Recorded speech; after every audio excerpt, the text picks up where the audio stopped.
చూడండి, మొన్న చేశాం కదండి పార్ట్ 1 పులుసు చూపించాను కదా, ఇది పార్ట్ 2 అండి. ఎలా చేయాలో తయారు చేసే విధానం. టమాటాలు అండి ముందుగా,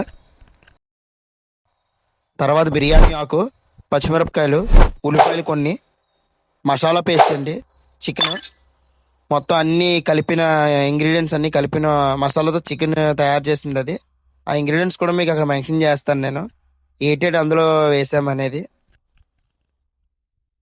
పొయ్యి అయితే వేగించామండి, అలాగే కలా పెట్టింది, ఆయిల్ అయితే వేసాము.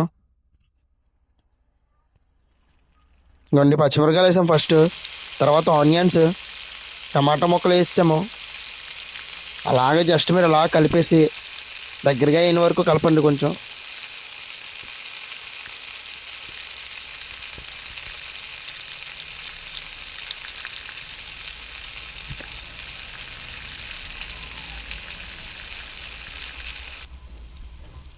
కొంచెం అలా ద్వారగా ఆపండి.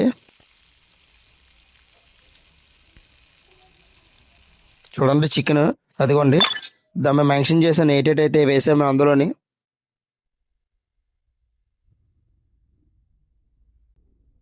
అలా కలిపిస్తున్నానండి నేనైతే.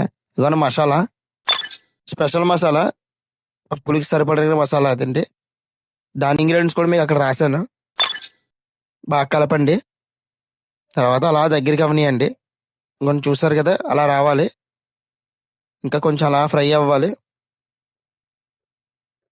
కొంచెం చూసారు కదా అయిపోయింది. ఉప్పు అయితే వేసేస్తుందండి మా అమ్మ. అదండి ఉప్పు అయితే వేసింది.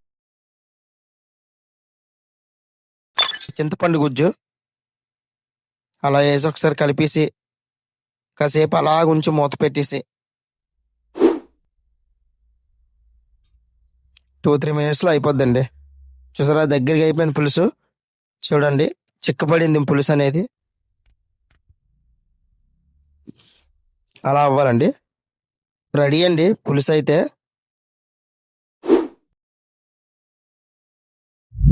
టేస్ట్ ఎలా ఉందో చెప్తాను. ముక్క కూడా చాలా స్మూత్గా ఉడికింది. చెప్పాను కదండి ముక్క బాగా ఉడుకుతుంది ఇందులో పులుసులో. సూపర్ అండి టేస్ట్ అయితే. మన వీడియోలు కూడా మీకు నచ్చినట్టయితే subscribe to our channel. More latest updates. Thank you for watching.